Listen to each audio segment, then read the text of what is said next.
All right, team, what's up? Good to see everybody. Happy Thursday. Thrilled to be here with you. I am Dr. Jeff Moore, currently serving as the CEO of ICE, and pumped to be here on another Leadership Thursday. As always, Leadership Thursday is Gut Check Thursday, so let's do it. Our gut check for this week is a 12-minute workout. So it's going to be a 20-calorie buy-in on the bike. Should take a minute-ish. And then you've got the remaining minutes of that 12 minutes to do an AMRAP, as many rounds and reps possible of 30 double unders and 15 kettlebell swings. So you should be able to get quite a few rounds in there. That KB, of course, is going to be 53.35 on the weight. You should get quite a few rounds in that remaining 10 or 11 minutes. So get after that workout. Tag Ice Physio, hashtag Ice Train. Love watching those. Hopefully all of you have a chance over the next couple of days to throw down with a quick little gut check. As far as courses coming up, team, we've got a bunch of sellouts, both live and online, but do still have some open courses, some seats available. January 22, 23, this weekend, we've got lumbar spine in Greenville, South Carolina. That's at Onward Greenville. We've got older adult live firing off in Paoli, Pennsylvania. Then back on February 12, 13, we've got older adult live in Des Moines.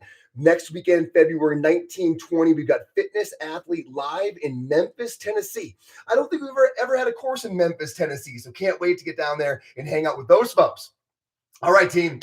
The art of presentation. So I had a blast last week when we talked about the Q&A and how important it is, the essentials of it, how to get it rolling, how to get folks engaged. And thank you so much for all the reach outs. It seemed like that one really struck a chord as far as implementing and focusing and being intentional about that part of your presentation. Now, I want to start kind of a series from front to back where we talk about how to launch your presentation, how to make sure it maintains steam, and how to really seal the deal at the end. You can't talk about the art of presenting without focusing on the beginning. So today's episode is mastering the beginning. It's critical because first impressions are everything. We all agree with this. It doesn't matter if it's clinical care. It doesn't matter if it's giving a talk. First impressions are everything. They're important and they happen really, really fast. So in order to have a great presentation, you've got to master the beginning. The reason for this, by the way, the reason it carries so much weight is because every audience member, everybody in front of you who you're presenting to, their mind is trying to answer one really simple question. Did I make a good choice in allocating my resources to be here? Right? Team, this is what your mind is trying to figure out all the time, right? It's why first impressions are so important across the board. When they roll into your clinic, they're trying to figure out, am I in the right place? Is this person going to be able to get the job done? Your mind is trying to make the call of, am I in a good spot with my resources or do I need to reallocate? That's its job. So at all times, it is craving an answer to that question. Thus, mastering the beginning, making that answer yes is critical because once they decide, it's really, really hard to change that impression. So the reason that first impression is so critical is that it decides whether or not there's value. But once decided, it's really, really hard to get any course correction on that decision. So it's why we've got to learn to master the first impression. I really think it happens over about 10 to 15 minutes. Now, I know all of you are going to say, Jeff, I've read the research. It happens in under a second. We're not talking about friend and foe here, right? We're talking about somebody really making a firm decision on whether they think the value for the weekend or for the day is going to be high or low. We're not talking about survival. But I think, to be fair, it does happen quickly. Certainly in the first 10 or 15 minutes of somebody being in that room, they've made a very firm decision on whether or not they're in the right spot. And that is going to dictate their level of engagement for the rest of the show. So how do we master the beginning? I think there's 3 layers. There's 3 things we have to talk about to get this rocket launched properly. The first one is obviously the introduction. The first layer of the 3 layers is introduction. Team, some of this is going to rub some folks the wrong way. And bear with me. Don't waste your beginning on you. I've given a lot of presentations. I've sat in the room and watched a lot of presentations. I've specifically watched the audience during a lot of presentations. I think you have 180 seconds. I think you have 3 minutes of perfect captivation. 3 minutes. You have perfect captivation for free. You don't have to earn it. You don't have to be entertaining. The reason you have this 3-minute window of perfect captivation is because people are trying to answer the question above. Am I in the right place? And because of that, their mind is extremely active in that first couple of minutes. You don't have to do anything to earn it. You will have perfect captivation, perfect attention for free for about 3 minutes. Don't waste the beginning on you.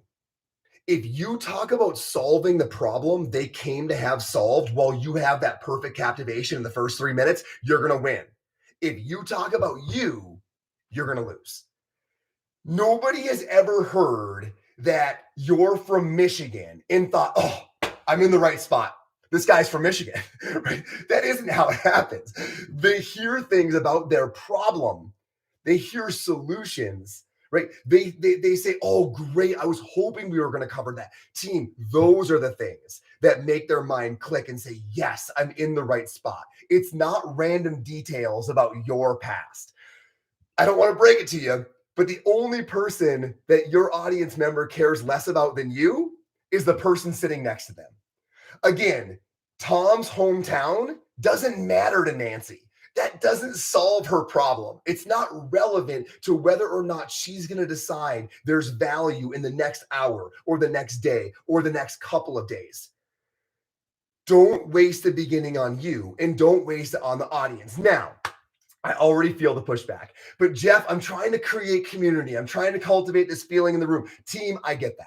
I love that. And that's going to happen. We are pack animals. That part tends to happen naturally, right? People are going to get to know each other. It's going to happen at the first coffee break. It's definitely going to happen at the first workout. It's going to happen when we get a bite to eat later. It's the next morning when we're all sore and laughing about the workout and having more coffee. It's definitely going to happen. Team, I want to cultivate this feeling in the room too about getting to know each other and forming relationships. You don't have to force that. And you definitely don't want to waste the first 3 minutes on it. Team, you want to say hello. The introduction period should happen in 40 seconds. And I'm talking from the moment where you turn the music off and your heart rate's kind of high, and that's a good thing, right? You're a little bit nervous, right? And the first time you turn to the audience and say, team, welcome, right? The timer starts. You have 40 seconds. This is my recommendation for how quickly you should get through that introduction. It should sound, just to give you an example, it should sound something like this, right? So the music goes down, you turn to the audience and you say, team, thank you so much for being here. I'm Dr. Jeff Moore. Thanks for giving me another weekend that I get to talk about things that keep me up every night. Not because I'm worried about them, because I am stoked about them. By the way, there is some info about my background in the packet. If you have any questions about me and kind of how I wound up here, I'm more than happy to answer them. But if you don't mind, I would love to jump right into the actual content. If you don't mind. If you don't mind, like anybody's ever minded that you're about to jump right in and get to the actual thing they paid for. Team, that's it. That quick little, first of all, thank you. I can't tell you how happy I am to be here. I hope that my body language and voice shows that this is something I'm a little excited about, right? Like, let's do this. That needs to happen in 40 seconds because that's going to leave you 2 minutes of perfect attention for free that you can use to frame. And framing is where you put that person's mind at ease. It doesn't happen during the introduction. There's nothing you're going to say about yourself that's going to strike a chord for their problem. Don't waste the beginning on you. I cannot emphasize that enough. Okay, so that's number one. Introduction, 40 seconds, clock is ticking, 3 minutes of perfect attention. You know it's dwindling. You got to get to framing. Framing is layer two. Team, the art of presentation, there's a few things that have never faltered over all the years of kind of common wisdom. And one of those is tell your audience what you're going to tell them, and then tell them what you told them. Right now, we're talking about tell your audience what you're going to tell them. Framing is critical because this is the part where people's mind goes, oh, great, we're going to talk about that. Oh, good, we're going to get that. Oh, that's the part, right? Their mind is spinning. Am I going to get what I came for? Am I in the right spot? The framing is where you tell them yes. Team, there is nothing that people love to do more. And you really have to understand this to create the emotional energy, the optimal emotional energy for the rest of your presentation lifestyle. People want skilled people to take the wheel and create a tremendous experience for them. This is what people really want. I can give you a million examples of this, but think about when a really skilled waiter, I know I always talk about the service industry, but it was a really relevant part of my upbringing. Think about when a skilled waiter approaches your table and sets the tone. I'm not talking about somebody who waits tables. I'm talking about somebody who's a professional in the service industry, and you can feel that. They walk up to that table and they say, first of all, welcome in, right? Welcome in. And they set what the next hour is going to look like. Team, first of all, before we do anything, I saw some bread just coming off the rack, right? Let me go and grab that while it's nice and fresh and hot. I'm going to hit you up with a round of waters as well. What you've got in front of you is a couple of menus. Don't let them confuse you. This one's the drink menu. This one's our main menu. While I grab that bread, I would encourage you, spend a bit more time on the cocktail menu, right? Decide if you want something there, some hors d'oeuvres. There's going to be no rush tonight. We talked to chef. We have a nice customer flow. So we're going to have plenty of time to be able to have those hors d'oeuvres before we jump into our actual main course. By the way, while we're talking about it, I'm going to try and talk you into some dessert because there's some awesome options. Think about it while you're ordering, right? All of that to talk about later. Let me grab the bread and waters. Looking forward to the next hour or two with you all. This moment of this person's got it. Team, that's the emotion. I won't give you 40 examples, but I could. Think about when the pilot does a great job of once you're above 10,000 feet, you hear the ding, you know the Wi-Fi is available. And the pilot comes on and says, wonderful to have you on board. Here's kind of what the flight's going to look like. But then at the end, they say, now just relax. Enjoy the service. Enjoy the flight, right? You're on the friendly skies. We'll be on the ground in about an hour and 42 minutes. That moment of, I got you.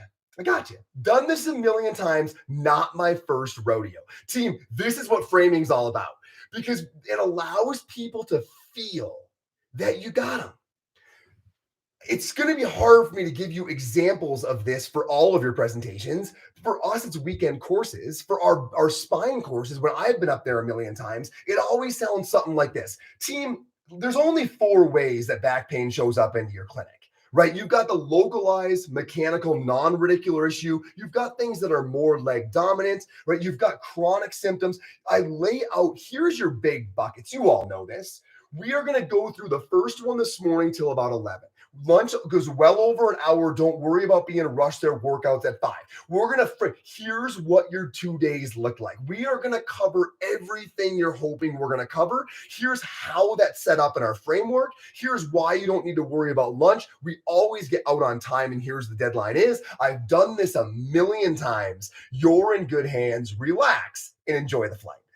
That framing is what makes that person's mind click. You got to get really good at that. Tell people what you're going to tell them. Make it sound and feel like you have no doubt it's going to go smoothly. They can relax and enjoy the flight. Okay, one aside. Before we get to the last part of our 3 layers, there's one really important aside here.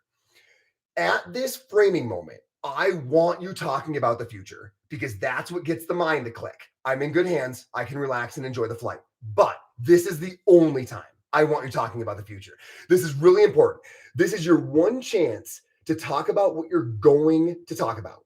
So what I mean by that is I want to make an actionable goal for all presenters listening to this video that from now on, once you're done framing in the first 3 minutes of your presentation or weekend or what have you, you never again utter the words, we're going to cover more on this later.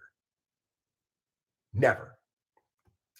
What that sentence means is a million negative things. The biggest one is what we're talking about right now doesn't matter. You're going to get more on this later. Oh, great. Well, then right now I can tune out. Right now my mind can wander. Right now I can leave the present. Team, every moment you've got that audience in front of you, every moment, what you are currently talking about is the most important thing and the only thing. There is no tomorrow. There is no tomorrow. Your number one goal is keeping people in the present, keeping their minds with you, preventing wandering, making them feel immersed, making them look at their watch and say, oh my goodness, it's 4 o'clock. I feel like I just got here. Team, it is maximizing the present that increases engagement, makes things exceptional, makes experiences rewarding, makes the time fly. The last thing you would ever want to do is talk about what might happen later, because that means that what's happening right now isn't the most important. You would never do this anywhere else. Think about this. You're back to the waiter. Would you ever look at that table and say, by the way, if you come next week, we don't have it today, but we've got a steak that is going to be the absolute best. We have heard it's the best steak in the world. You would be crazy to miss it. Next week, if you come, that's going to be available. You would never say that. You would say things like this.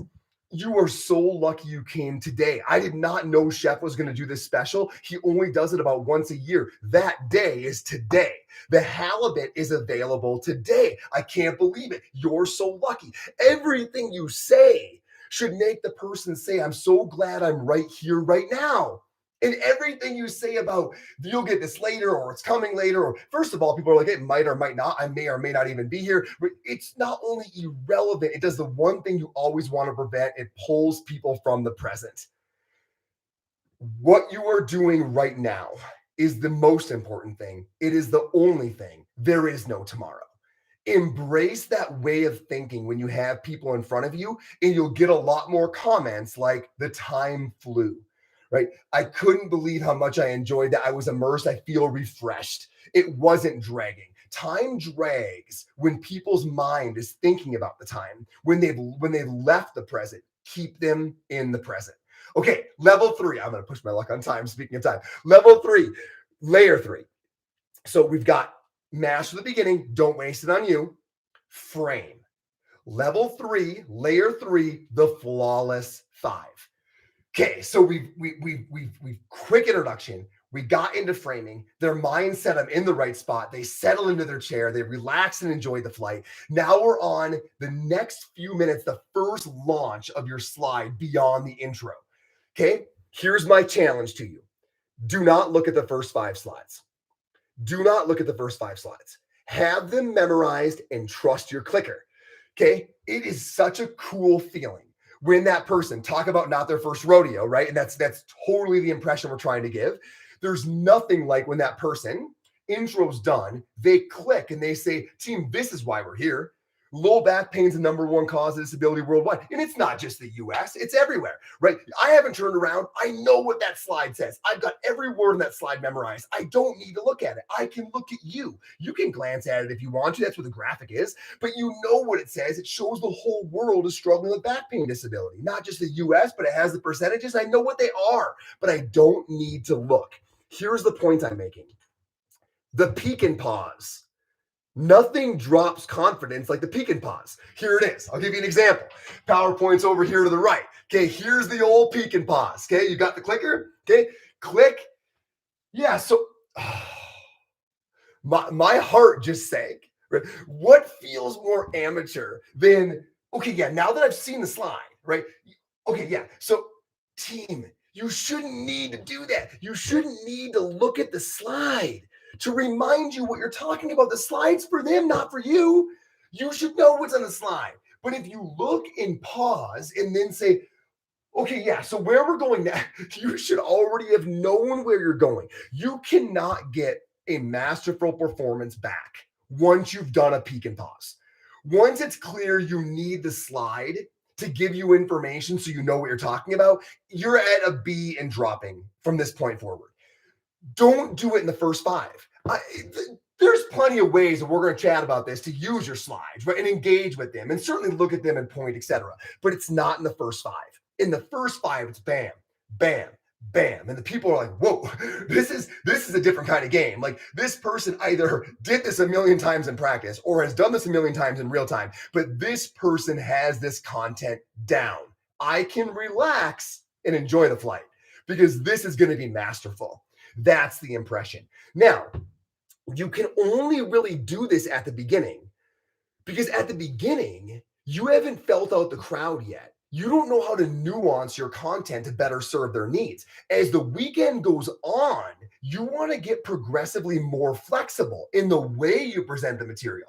So even though the main content's going to stay the same, you want to adapt it a little bit for different experience levels where the questions have gone. So even though you might not change the slides, the way you present them, you will change for the group. But you don't know the group in the first 5 slides. So the first 5 slides, you can do flawless. Boom, boom, boom, right? Done it a million times. Know right where I'm going. You don't have to drive. I've got both hands on the wheel. That's the impression. Master the first 5. When people say, Dr. Morgan, my students are always asking, give me one tip for presenting. Practice the first 5 slides 20 times and the rest of your presentation 3. That's the best tip that I can give you. So when that first one hits, there's the flawless 5. The people put the hands off the wheel and say, I'm good. I'm going to kick back. I'm all in. This person's got me. I can relax and enjoy the flight. I can't tell you the importance of creating that emotion, creating that feel, creating that surrender, keeping them in the present. That's where all the magic happens. Team, if you master the beginning, you will crush your presentations. Don't waste it on you. Do a great job framing. They are in the right spot. They're going to get what they came from. Flawless 5. The way you start is the tone you set. Okay, I have so much more to say about this, but I promise they won't get longer. I promise that. I'll find a way. Team, have a wonderful Thursday. Enjoy presenting to folks. I hope these tips are helpful. I'll see you next week.